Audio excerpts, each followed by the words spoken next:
अगर आपको आज का एपिसोड पसंद आए तो द ब्लैंक पेज ऑफिशियल को सब्सक्राइब ज़रूर करिएगा और बेल आइकन को प्रेस करना मत भूलिएगा।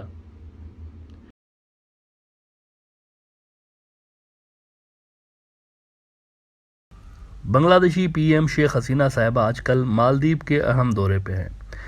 इस दौरे पे कुछ इम्पॉर्टेंट एग्रीमेंट्स भी हुए हैं और साथ ही साथ बांग्लादेश ने मालदीव को कुछ 15 या 13 फौजी गाड़ियाँ भी गिफ्ट की हुई हैं। इसके अलावा बांग्लादेश ने मालदीव के लोगों के लिए बांग्लादेश आने के लिए वीज़ा की शर्त ख़त्म कर दी है, यानी उनको बांग्लादेश पहुंचने पे एक वीज़ा जारी किया जाएगा, पहले से वीज़ा लेने की ज़रूरत नहीं है। इसके अलावा मालदीव के स्टूडेंट्स को भी अब बांग्लादेश का लॉन्ग टर्म वीज़ा मिलेगा। बड़ा ही ज़बरदस्त दौरा रहा है, इसमें कोई शक नहीं है। शेख हसीना साहिबा का ये बड़ा ही ज़बरदस्त दौरा रहा है। She got warm welcome from Maldives government.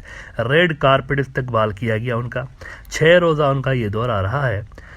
अच्छा, अब जबकि पीएम शेख हसीना वहाँ मौजूद है ना, तो साथ ही साथ बड़े गेम चल रहे हैं वहाँ पर। बड़े गेम मालदीव के अंदर चल रहे हैं। मालदीव पे नज़र रखें, मालदीव पे नज़र रखें। यहाँ धड़न तख्ता भी हो सकता है क्योंकि वहाँ पर चीज़ें बॉयल हो रही हैं।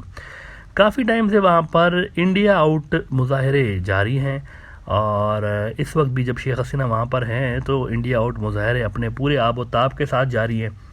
इंडियन मीडिया कह रहा है कि असल में मालदीव का जो एक्स सदर है अब्दुल्ला यामीन, वो इन प्रोटेस्ट को लीड कर रहा है और इंडियन मीडिया आउटलेट्स के अनुसार चाइना अब्दुल्ला यामीन को सपोर्ट कर रहा है। चाइना, ये इंपॉर्टेंट बात है। अच्छा, ये जो मुजाहरे हो रहे हैं ना, ये असल में मालदीव में कुछ इंडियन ट्रूप्स की मौजूदगी की वजह से हो रहे हैं। अलबत्ता ऑफिशियली मौजूदा सरकार का कहना है कि नहीं मित्रों, ऐसे कोई ट्रूप्स यहाँ पर नहीं है। अब गेम क्या है असल में, क्या ट्रूप्स हैं या ये मौजूदा सरकार गलत बयानी कर रही है, इस पर हम बात करते हैं। लेकिन फिर आप देखें कि इसी महीने के शुरू में एक नन्ही मुन्नी सी मिलिट्री ड्रिल्स भी हुई हैं। अगर इंडियन ट्रूप्स नहीं है ना, तो एक मिलिट्री ड्रिल्स हुई हैं इसी महीने के शुरू में। अब्दुल्ला यामीन जो मालदीव के सदर है ना, एक्स सदर, इनके लिए माना जाता है कि वो चाइना के करीब हैं, जबकि वहाँ के जो मौजूदा सदर है सालेह, ये इंडिया के करीब माने जाते हैं। और कहा जाता है कि यहाँ भी बांग्लादेश वाला हिसाब है सेम, यानी कि इंडिया जो है ना वो पब्लिक लेवल पर यहाँ पर इस छोटे से आइलैंड नेशंस के अंदर बहुत ज़्यादा अनपॉपुलर है पब्लिक लेवल पर। वही बांग्लादेश वाला हिसाब है, जैसे बांग्लादेश में पब्लिक लेवल पर इंडिया कोई ज़्यादा पॉपुलर नहीं है, वहाँ पर भी यही हिसाब है। लेकिन इंडिया अपने सियासी ताल्लुकात रखने में कामयाब रहा है मालदीव के साथ। सियासी गवर्नमेंट टू गवर्नमेंट रिलेशन हैं बांग्लादेश की तरह बिल्कुल। अब्दुल्ला यामीन को आपको एक अजब बात बताते हैं, जो एक्स प्रेसिडेंट है, जिनके लिए कहा जा रहा है कि वो चाइना के साथ है और इन मुजाहरों के पीछे है इंडिया के खिलाफ, इनको 5 साल के लिए करप्शन के पता नहीं झूठे सच्चे इल्ज़ाम लगा जेल में भेज दिया उन्होंने 5 साल के लिए। लेकिन फिर कुछ अचानक से चमत्कार होता है, चमत्कार, और फिर उनको रिहा करना पड़ गया मौजूदा सरकार को। तो आप समझ सकते हैं कि आखिर ऐसा क्या चमत्कार हुआ होगा। इंडिया के खिलाफ होने वाले इससे पावरफुल इंडिया आउट मूवमेंट से मालदीव की जो मौजूदा सरकार है वो भी बौखलाए हुए हैं, वो भी बेचारे परेशान हैं और उन्होंने भी स्टेटमेंट जारी करना पड़ गया उनको। परेशानी में आकर उन्होंने भी स्टेटमेंट जारी कर दिया कि हमें ना कंसर्न है, ये जो इंडिया के खिलाफ मूवमेंट चलाई जा रही है ना, हमें ना कंसर्न है। हालांकि हम इंडिया को अपना बढ़िया मित्र मानते हैं। कई साल से वैसे इंडिया आउट तहरीक वहाँ पर जारी है। इंडिया का एक बड़ा अखबार है द हिंदू, ये लिख रहे हैं कि India out campaign in Maldives intensifies with Yameen's backing. India में पब्लिक के इस तमाम गुस्से को यामीन के साथ जोड़ा जा रहा है। वैसे ही जैसे बांग्लादेश के अंदर आपको मालूम होगा एंटी इंडिया ग्रुप्स के लिए फूलिशली कुछ सर्किल्स ये इल्ज़ाम लगाते हैं कि पाकिस्तान इनके पीछे है, ISI इनके पीछे। This is rubbish. ये पब्लिक का गुस्सा है, लोकल पार्टियों का मैटर है असल में, जो एंटी इंडिया तहरीकें चलती हैं वहाँ पर।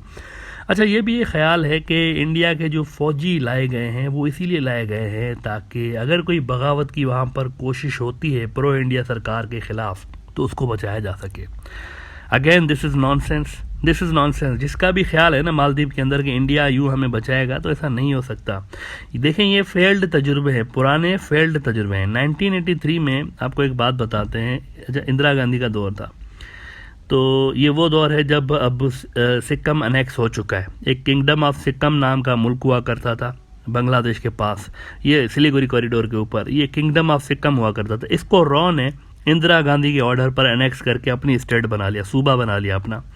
1970s में बड़े घपले हुए हैं और उससे पहले बांग्लादेश के, यानी यहाँ पर सिक्किम में इंडियन फ़ौज चली गई थी, उससे पहले बांग्लादेश के अंदर इंडियन फ़ौज चली गई थी और उसके अलावा श्रीलंका के अंदर भी इंडियन फौज जा चुकी है, यानी उनके ऊपर भी कब्जा करने का एक बड़ा प्रयास किया गया। इर्द गिर्द शायद ही एक दो मुल्क ही बचे होंगे जहां पर इंडिया की फौज गैर कानूनी तौर पर ना गई हो, वरना अगर आप हिस्ट्री उठा के देख लेना, तारीख बड़ी जालिम है। हर दौर में यानी कहीं न कहीं पे इंडियन फौज गई है। पिछले अगर आप 50 साल का 60 साल का रिकॉर्ड देखें तो इंडियन फौज मतलब हर दौर में ऐसे ही बिन बुलाए मेहमान की तरह पहुंच जाते हैं, और वो कहते हैं हम तो मसीहा बन के आए, हम तो बचाने के लिए जा रहे हैं। जहां भी जाते हैं कहते हैं हम तो बचाने के, इनके रिक्वेस्ट पे आए हैं, बचाने के लिए आए। यही वो वजह है जिसके लिए हम कहते रहते हैं कि हिस्ट्री बताती है भाई कि लिबरल सरकार हो इंडिया के अंदर या हिंदुत्व के गुंडे आ गए हो सरकार में। एक्सपेंशनिज्म की बीमारी जो है ना, अखंड भारत का जो एक भूत है, वो हमेशा से 1947 से लेकर इंडिया में किसी न किसी सूरत में वहाँ की सियासी जमातों के अंदर रहा है। सिर्फ हिंदुत्व के गुंडों के अंदर नहीं है, लिबरल्स के अंदर भी रहा है वहाँ पर अनफॉर्चुनेटली। 1983 की बात कर रहे थे, 1983 में मालदीव जैसे एक आइलैंड नेशन, दूसरा भी है ऐसे आइलैंड नेशन है बिल्कुल मालदीव की तरह, उसको कहते हैं मॉरिशस। मॉरिशस के ऊपर जनाब एक फौजी कार्रवाई की अटैम्प्ट होती है इंडिया की जाने से 1983 में, उसके ऊपर भी वो कब्जा के उनके ऊपर ऑपरेशन लाल डोरा के नाम से मॉरिशस को भी सिक्किम की तरह इंडिया के अंदर मर्ज करके उसको भी अखंड भारत का हिस्सा बनाने का पूरा प्रयास हुआ। प्लान नहीं बने, एग्जीक्यूशन होने जा रही थी।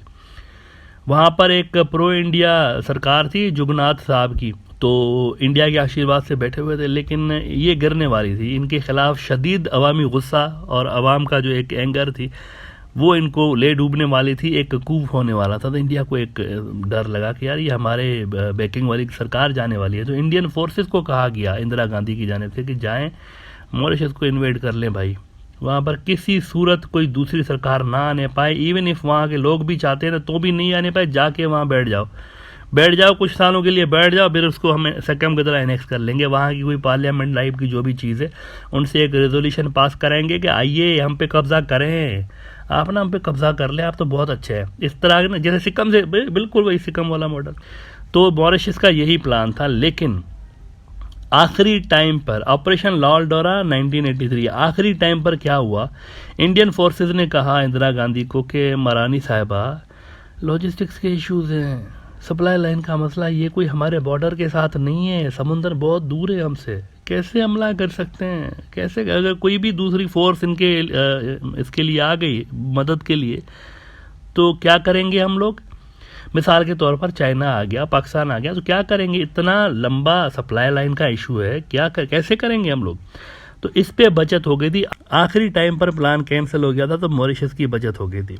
तो ये जो तजुर्बे है ना, अगर कोई सोच भी रहा है ना मालदीव के अंदर कि इस तरह होगा, रिपीट करेंगे, ये हमें आके बचाएंगे, ऐसा नहीं हो सकता, ऐसा नहीं हो सकता। देखें ये पहले मादी के फेल तजुर्बे हैं, और वाकई लॉजिस्टिक्स और ये कोई आसान मसला नहीं है, आसान चीज़ नहीं है कि आप इधर आए। दुनिया की सबसे बड़ी नेवी है वैसे चाइना की, दुनिया की सबसे बड़ी, इंडियन नेवी इसके सामने कुछ भी नहीं है। ये नेवी का खेल है ना, आइलैंड पे कब्जा करना नेवी का खेल है।